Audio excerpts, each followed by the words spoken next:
امت کیا منہ دکھائے گی اللہ اس کے رسول کو کہ جس نے منافقوں کو سینے سے لگایا، عبداللہ بن ابی جیسوں کے جنازے پڑھ دی، کہاں چلے گئے، کہاں ڈوب گئے؟ اتنا زوال، اتنی اندھیری رات ہے کہ امید ہی ختم ہو گئی کہ پتہ نہیں دن بھی چڑھے گا کہ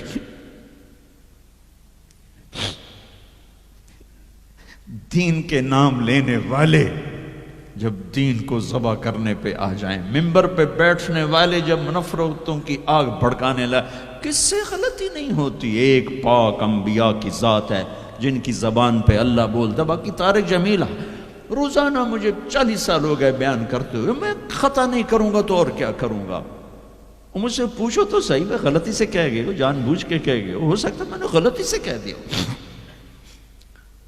اللہ نے توبہ رکھی ہے، کفر کی توبہ۔ یہ میں درد سے بول رہا ہوں، زوال ہے، زوال، خوفناک زوال ہے۔ جب منبر پہ بیٹھنے والے دین سے اتنے دور چلے گئے، عوام کا کیا؟ طلحہ نے نبوت کا دعویٰ کیا اور لڑائی کی صحابہ سے، عکاشہ بن محسن جیسے بدری صحابی کو شہید کیا، اتنے بڑے مقام کے صحابی کو شہید کیا، اور حضرت عمر کے زمانے میں توبہ کرنے آیا، آپ نے گلے لگا لیا، کہا توبہ تو سب کفر کے نبوت کے دعوے۔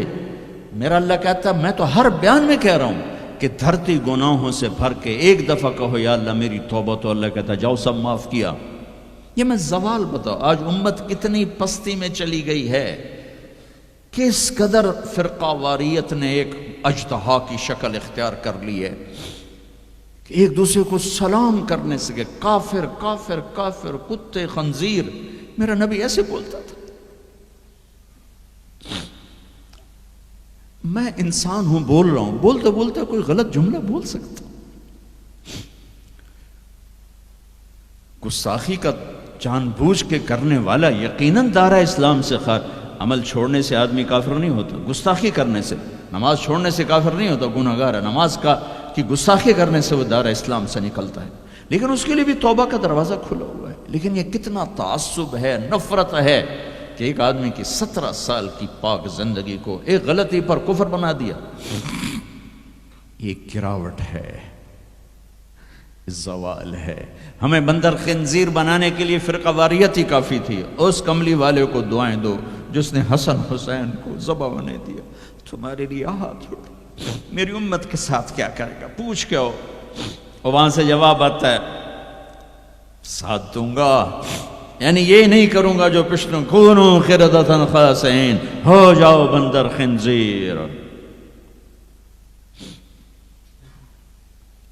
یہ نہیں کروں گا۔ ہو جاتا یہ جو کفر از کعبہ برخیزد کجا ماند مسلمانی۔ بھائیو، میرے نبی نے بڑے دکھ دیکھے ہیں اس امت کے لیے، اسے مت توڑو، مسلمان بن کے رہو، فرقوں میں مت بٹو۔ اس امت میں صحابہ کے دور سے اختلاف ہے، میرے نبی نے دعا مانگی تھی اعلان میں اختلاف نہ ہو، اللہ نے کہا میرے محبوب اختلاف ہوگا۔ اس کا مطلب ہے اس کے باوجود ہمیں محبت کا حکم ہے۔ میرے نبی نے فرمایا اسلام کا سب سے عظیم عمل کیا ہے؟ صحابہ نے کہا نماز، آپ نے کہا نہیں، انہوں نے کہا جی جہاد، آپ نے کہا نہیں، روزہ نہیں، حج نہیں، صدقہ نہیں، اچھا تو کیا ہے؟ آپ نے کہا محبت۔ اسلام کا سب سے عظیم عمل محبت ہے۔ جو امت کو توڑنے والی بات کرتا ہے وہ میرے نبی کے سینے میں سب سے گہرا خنجر اتارتا ہے۔ جو امت کو فرقوں میں بانٹتا ہے، تمہارے اندر یہاں یہ جراثیم ہیں چونکہ تم وہیں سے آئے ہو، میں تمہارے سامنے ہاتھ جوڑتا ہوں، اللہ رسول کا واسطہ دیتا ہوں، مسلمان بن کے رہو۔ یہ تو جاؤ پاکستان میں دیکھو کتنے سہاگ اجڑ گئے، کتنی مائیں نوحے ان کے سنے نہیں جاتے، یتیم بچوں کے سر پہ ہاتھ رکھنے والا کوئی نہیں ہے۔ اس فرقہ وریت کی آگ میں جل گئے. میں آج کو نہیں روتا ہوں، میں بغداد کو روتا ہوں کہ بغداد میں یہی کچھ ہو رہا تھا. علماء آپس میں دست و گریباں، عوام دست و گریباں، سمجھانے والے روئے بس کرو کوئی اور بڑی آفت نہ آ جائے. نہیں سمجھے تو اللہ نے مٹا دیا. اسپین میں گیا 2-3 دفعہ، میں رویا ہوں. حکومت کے جانے پر نہیں رویا، میں اس پہ رویا ہوں کہ جس وجہ سے اسپین کا مسلمان تباہ ہوا، اس کا ہر سبب پاکستان میں موجود اور نہیں سمجھ رہے. ممبر پہ بیٹھنے والے سے کیسے خطا نہیں ہو سکتی؟ کوئی لکھا ہوا جس کو وہ پڑھ رہا ہے، لکھے ہوئے میں بھی غلطی ہو جاتی ہے، نقل کرنے میں غلطی ہو جاتی ہے. پاکیزہ زبانیں ہیں جن پر اللہ بولتا ہے، وہ خطا سے پاک ہے. میرے بھائیو، زبان کی غلطی کو کفر و اسلام، اختلاف رائے کو کفر و اسلام، اختلاف عمل کو کفر و اسلام. کیا جواب دو گے آپ؟